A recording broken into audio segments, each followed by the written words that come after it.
Bismillahirrahmanirrahim. Assalamualaikum warahmatullahi wabarakatuh.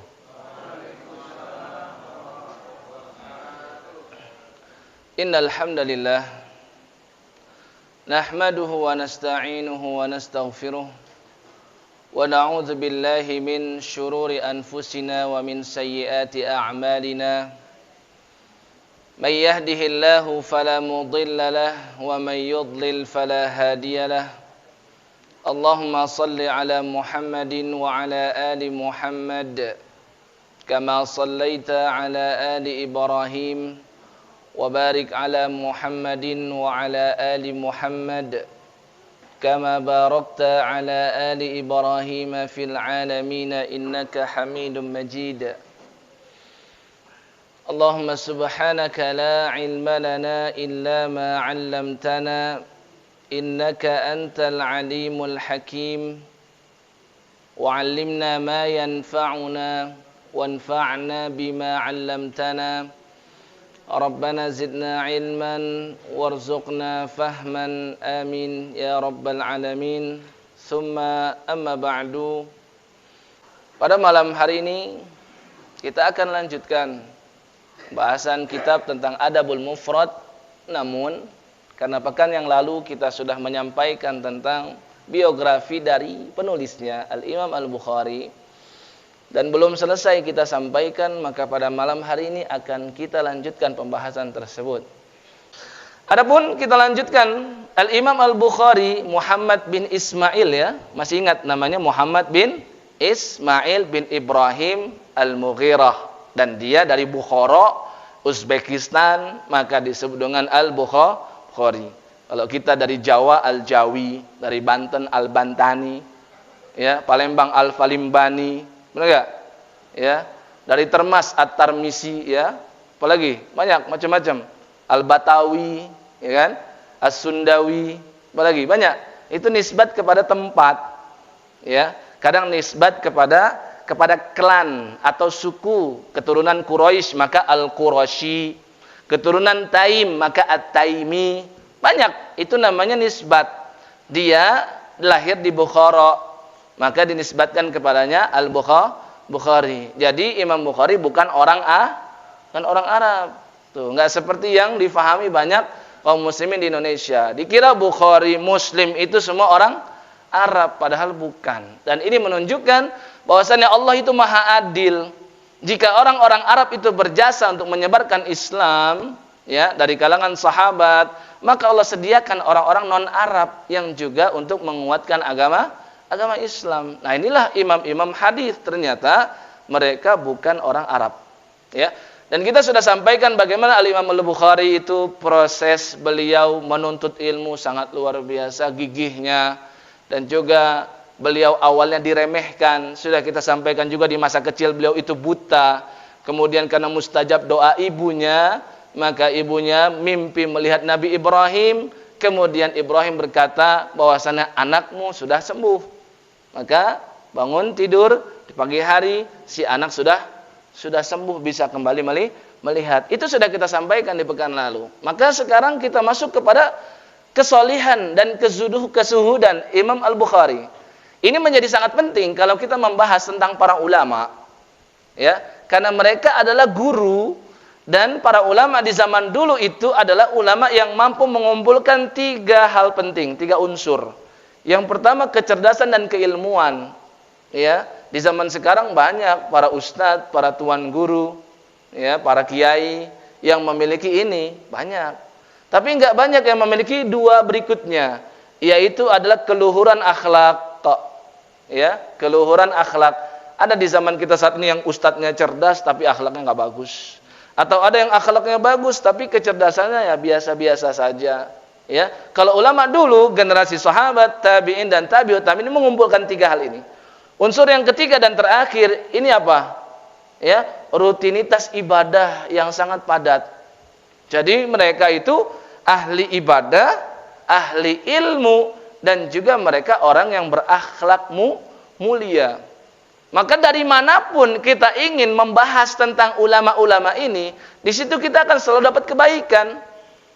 Ya, Pekan lalu sudah kita sampaikan komentar dari Al-Imam Abu Hanifah, Al-Hikayatu 'anil Ulama, cerita-cerita tentang ulama, wa mujalasatuhum, dan nongkrong, kongkow, ya, apalagi kopi darat bersama para ulama, itu lebih aku senangin daripada mempelajari ilmu fikih. Kenapa sih bisa seperti itu? Karena ketika sedang nongkrong sama para ulama, ketika sedang ngobrol dengan mereka, berinteraksi dan bermuamalah dengan para ulama, maka kami akan dapatkan banyak manfaat, yaitu keluhuran akhlak nampak di situ, kecerdasan juga nampak di situ, kekuatan argumentasi juga nampak di situ semuanya.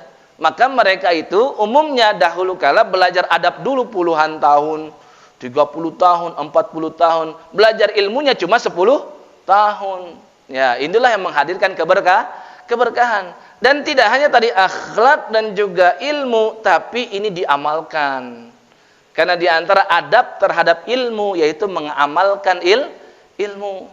Ya, Al-Imam Ahmad bin Hanbal ketika beliau sebelum disiksa, ya, oleh Mu'tasim billah, khalifah yang dia terkontaminasi dengan pemikiran Mu'tazilah yang mengatakan Al-Quran itu adalah makhluk, bukan sifat dari Allah, maka Imam Ahmad bin Hanbal itu disiksa, ya, kurang lebih 2 tahun lebih disiksa di penjara. Pernah salah satu bentuk siksaannya beliau itu diikat kakinya, kemudian sisi tali berikutnya diikatkan ke kuda, kudanya disuruh lari, maka Imam Ahmad tersungkur itu di tanah, wajahnya di bawah. Ya, pernah terjadi seperti itu, mihnah, ujian. Ya, namanya ujian para ulama, karena ulama itu pewaris Nabi. Maka ujiannya itu harus mirip dan hampir setara dengan Nabi. Imam Ahmad, kata anaknya Abdullah, sebelum diuji seperti itu bisa sholat 1 hari 1 malam 300 rakaat. 300, Pak. Ya. Ini kalau sekedar kita baca itu kayak dongeng. Tapi riwayatnya ada dan sahih. Dan dalam agama kita, agama Islam, itu harus ada namanya riwayat dan sanad. Itu sangat penting. Laulal isnad, kalau bukan karena sanad, rangkaian silsilah dari siapa, dari siapa, dari siapa, maka niscaya orang akan mudah berkata ini saya dapatkan dari si fulan. Tapi kan Islam itu agama yang ilmiah. Ya, Islam itu bisa membuktikan isi Quran itu benar dari segi isinya dan riwayatnya juga jelas. Ya, tapi kepercayaan agama-agama lain, dari mana riwayatnya nggak jelas. Ya, untuk mengatakan Yesus sebagai Tuhan saya berikan contoh misalkan, ya, atau benarkah beliau disalib?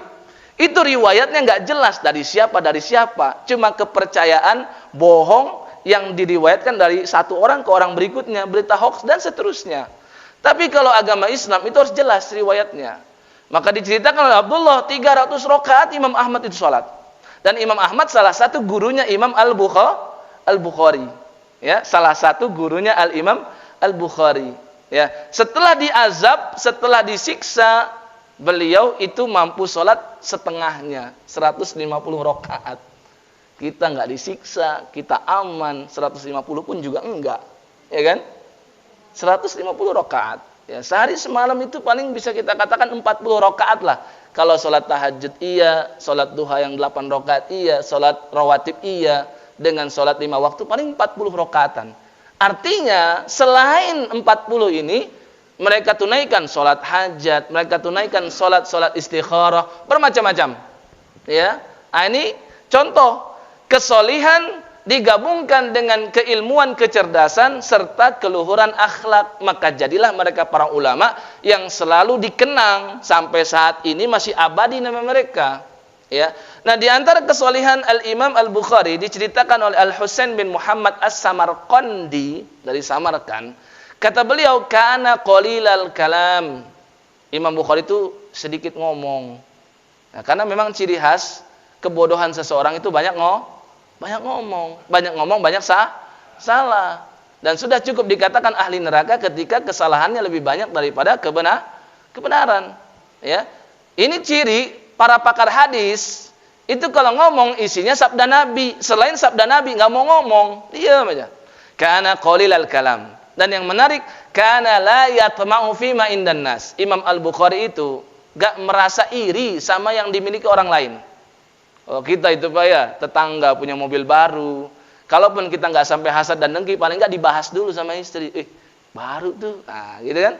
Baru nanti timbul ada hasad misalkan. Paling tidak kita ngurusin orang lain. Imam Al-Bukhari kana la yatma'u fi ma indan nas. Ya, diceritakan seperti itu, enggak tamak sama yang dimiliki orang lain.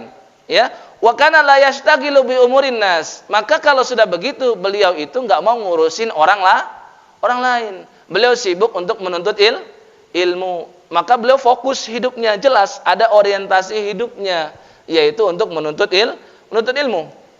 Imam Al-Bukhari itu juga pernah sakit, diperiksa oleh dokter. Ya, berarti ini dokter 12 abad silam di zaman ketika itu. Kalau ada yang sakit, itu yang diperiksa itu urinnya. Ya, urinnya, air kencingnya. Kalau kita air kencing itu buat periksa kehamilan ya. Ya kan? Zaman sekarang kan. Ternyata zaman dulu teknologi itu sudah ada untuk meneliti orang ini sakit apa. Cukup lihat dari kotoran yang keluar dari cairan tubuhnya, yaitu adalah urin. Ketika diperiksa, ternyata ketahuan. Apa ketahuannya? Ini pemilik urin, ini nggak pernah makan lauk pauk seumur hidupnya. Ketahuan tuh Pak, sampai begitu. Jadi cuma makan apa? Cuma makan roti. Ya kan kalau di sana roti Pak, kalau kita nasi. Ya, maka nasi itu dalam bahasa Arab itu artinya lupa. Maka orang Indonesia sering lupa. Ya, kalau di sana gandum, makan roti. Ternyata setelah dicek, ketahuan selama 20 tahun lebih Al-Imam Al-Bukhari itu nggak pernah mengkonsumsi ikan, ayam, daging, tempe. Emang tempe nggak ada ya di sana ya? Apalagi tahu, rendang, opor. Wah, itu banyak banget itu. Ya, kalau di sana kan ada nasi mandi, ada nasi apa lagi? Nasi Bukhari, nasi apa lagi? Banyak ya. Nah, beliau ternyata selama 20 tahun lebih cuman makan roti. Dan itu bukan karena beliau riya, ternyata ketahuan sama dokter. Maka dokternya merekomendasikan mulai saat ini kamu harus makanlah paling tidak berapa gitu lauk ya, supaya menjaga kesehatan. Maka mulai saat itu demi menjaga kesehatan yang mana ini amanah dari Allah dan kita diperintahkan untuk menjaga amanah. Maka beliau akhirnya pun mengkonsumsi lauk, tapi ya seadanya, nggak seperti kita ya nambah-nambah. Ada Imam Bukhari. Ada lagi kisah yang lain. Ya, ini kisahnya jelas dari Syekh Al-Ajluni. Ya.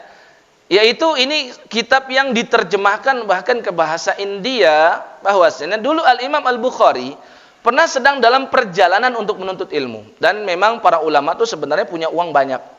Tapi buat menuntut ilmu, buat ngasih ke guru sebagai hadiah, buat perjalanan rihlah menuntut ilmu. Kadang itu buat nyari satu hadis, itu 1 bulan ditempuh. Ya, kita selama 1 bulan ada one day one hadis ya kan? Ada grup begitu kan? One day one hadis. Berarti kalau dalam 30 hari berapa hadis sudah kita dapat? 30. Ada yang nempel enggak? Ada yang nempel enggak, Pak? Ya, kalau enggak ada yang diamalkan enggak? Oh, lebih sulit lagi kalau pertanyaannya diamalkan. Ya memang generasi terdahulu begitu. Untuk mendapatkan ilmu itu begitu sulit, maka Allah berikan keberkahan dengan mudah untuk amalkan. Kalau kita sekarang keberkahan sudah hilang, maka mudah kita hafal, tapi cepat lupa. Kalaupun mudah dihafal dan enggak cepat lupa, sulit untuk diamalkan. Ini bedanya generasi kita dengan generasi terdahulu. Beliau melakukan perjalanan naik perahu, bawa uang 1000 dinar. Pernah saya sampaikan berulang-ulang, 1 dinar sekarang kurang lebih 3,5 juta, 4,25 gram emas.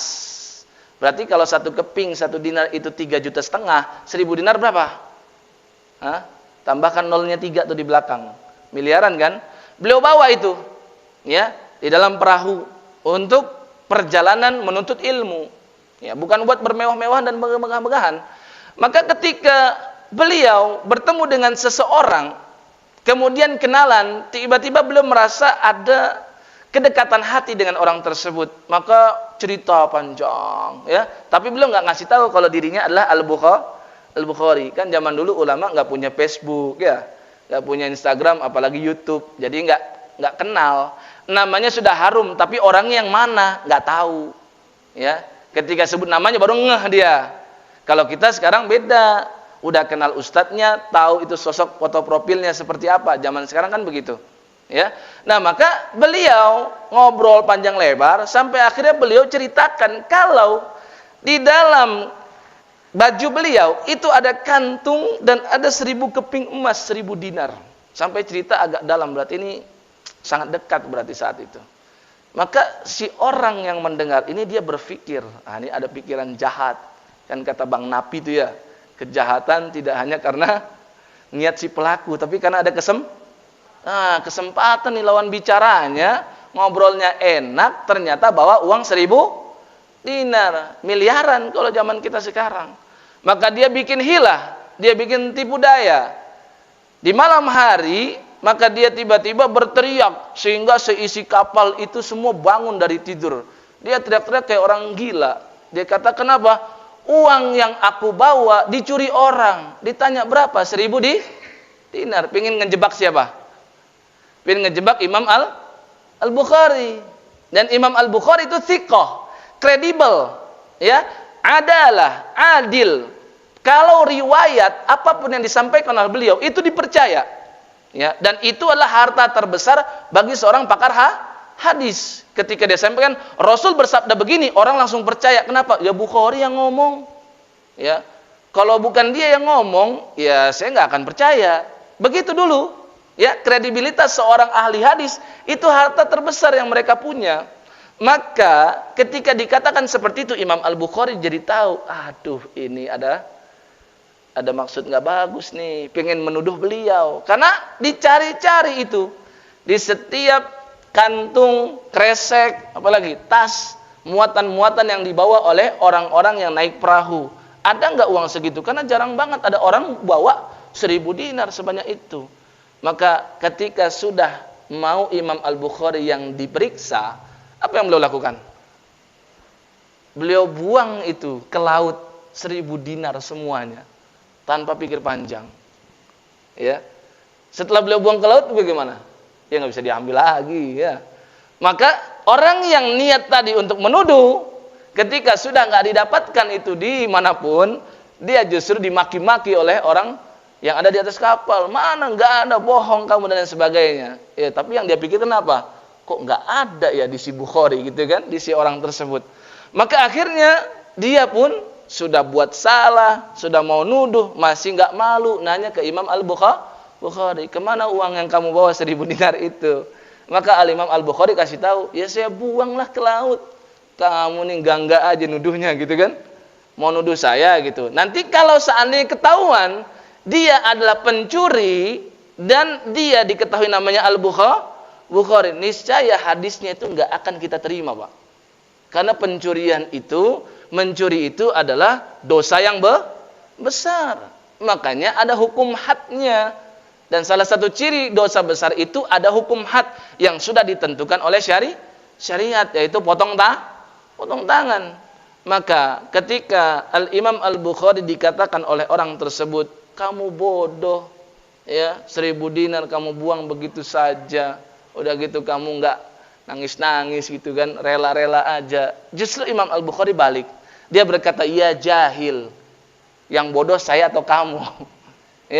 Ya jahil, wahai orang bodoh, ya, inni afnaitu hayati kullaha, sesungguhnya aku sudah menghabiskan seumur hidupku ini demi apa?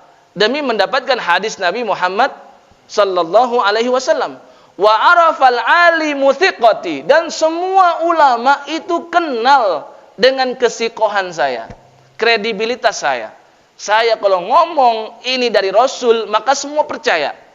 Nah, masa gara-gara satu kasus kayak gini saja, kelak nanti orang akan mengatakan Bukhari itu seorang pencuri, atau paling tidak dituduh Bukhari pernah dituduh pencuri, maka orang akan ragu untuk mengambil hadis dari Imam Al-Bukhari. Maka beliau sampaikan, tidak mungkin aku menukar, ya, kekayaan yang aku punya, yaitu kredibilitas beliau, untuk diganti dengan beberapa dinar yang bisa dihitung, yang nggak seberapa. Ini menunjukkan orang yang tahu betul kekayaan yang sebenarnya. Adapun untuk kecerdasan dan daya ingat beliau yang sangat kuat, itu juga ada beberapa kisahnya. Dan kisahnya ini riwayatnya sahih. Ya. Kalau dari beliau sendiri dalam kitab Hadiyus Sari itu adalah muqaddimahnya Fathul Bari. miliknya Imam Ibnu Hajar Al-Asqalani, dan Ibnu Hajar Al-Asqalani adalah yang mensyarah kitab Sahih Al-Bukhari. Nama kitabnya Fathul Bari, ya, fi syarhi Sahih Al-Bukhari. Karena itu panjang banget, orang nggak bisa baca semuanya. Maka beliau buat buku kecil namanya Muqaddimah Fathul Bari fi syarhi Sahih Al-Bukhari. Di antara kisahnya Ibnu Hajar Al-Asqalani, beliau menukilkan ungkapan dari Al-Imam Al-Bukhari sendiri. Imam Al-Bukhari mengatakan, ahfazu mi'ata alfi haditsin sahih. Aku sungguh telah hafal 100.000 hadis yang sahih. Bayangkan 100.000 yang beliau hafal, tapi yang tertulis di Sahih Al-Bukhari hanya ribuan. Ya, jadi beliau saring lagi tuh. Ya. Wa ahfazu mi'atai alfi hadisin ghairi sahih. Dan aku juga hafal 200.000, 2 kali lipatnya, hadis yang tidak sahih. Nah ini aman banget itu kalau ada riwayat dari Imam Bukhari itu, aman banget karena beliau tahu tuh yang mana yang sahih, yang mana yang tidak sahih. Sampai akhirnya ketika beliau sudah mulai terkenal, ya, dikenal oleh umat Islam, beliau ingin pergi ke Baghdad. Sampai di Baghdad, ya, namanya sesama ulama yang punya jamaah, kadang ada rasa hasad, kadang ada rasa dengki. Ya kayak ustadz zaman sekarang gitu kan, ngelarang jamaahnya untuk datang ke ustadz itu. Kadang sampai disebutkan kejelekannya, macam-macam. Ya namanya itu adalah sesuatu yang duniawi sifatnya, popularitas, Pak. Itu hal biasa. Dan itu ujian para ulama. Maka ulama-ulama Baghdad ketika dengar Al-Bukhari mau datang ke Baghdad, wah, ini mereka pikirkan gimana caranya menjatuhkan, ya, martabatnya si Al-Bukhari. Maka mereka kumpulkan itu 100 hadis. 100 hadis dikumpulkan yang diputar-putar sanadnya. Ngerti gak diputar sanad? Jadi saya mau kasih contoh ya. Kalau Imam Bukhari untuk mengatakan Rasulullah SAW bersabda, beliau harus sebutkan paling minimal 4 orang. Karena guru beliau namanya Ali Al-Madini. Gurunya Ali Al-Madini namanya Hammad bin Zaid. Gurunya Hammad bin Zaid namanya Amr bin Dinar. Gurunya Amr bin Dinar itu para sahabat. Ada Ibnu Umar, ada Ibnu Abbas, dan seterusnya. Paling minimal silsilah rangkaian hadis yang beliau sampaikan harus disebutkan 5 atau 4 orang.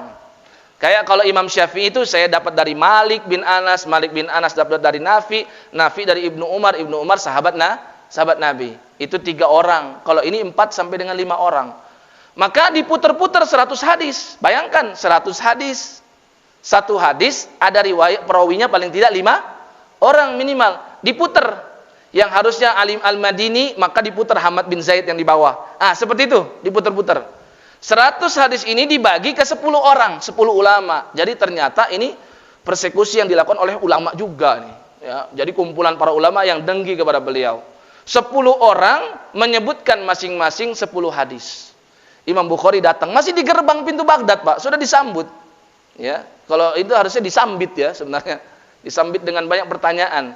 Maka ketika ditanyakan hadis ini, an fulan, an Rasulullah SAW. Kata Imam Bukhari apa? La adri, saya nggak tahu.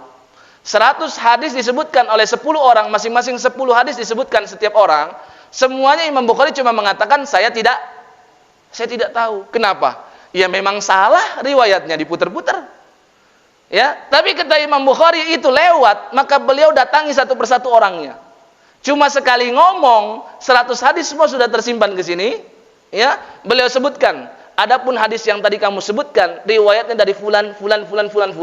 Hadis yang sebenarnya yang saya tahu, ini riwayatnya begini dari si fulan. 100 hadis beliau dengar, seketika dengan spontanitas beliau sebutkan lagi 100 hadisnya dengan perawi-perawi yang sudah benar. Itu tuh daya ingat yang sangat kuat dan kecerdasan yang sangat luar biasa dari seorang Al-Imam Al-Bukhari. Ya.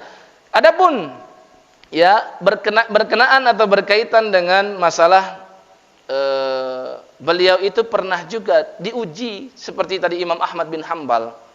Itu kisahnya dulu di zaman beliau itu marak ya dan sangat populer kepercayaan namanya Jahmiyah.